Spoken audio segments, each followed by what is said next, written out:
Això sí, el final no. Ai, el final, pues el que llegim vosaltres, val?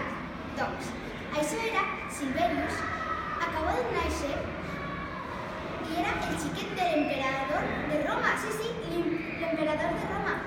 Però el que passava és que al néixer Silverius, el pare se'n va anar a la lluita contra els malians. Però els malians els van atrapar i ja no va tornar.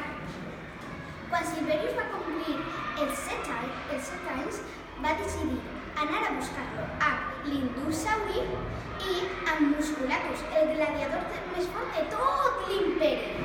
Mira que bonic. Doncs, quan van anar a buscar-lo, havien tingut un muntó d'aventures. Havien anat a les muntanyes més altes, a rius més perillosos. Doncs, llegim-vos aquest llibre que vos va impressionar. Sí, vos va impressionar, vinga. Vinga, adéu.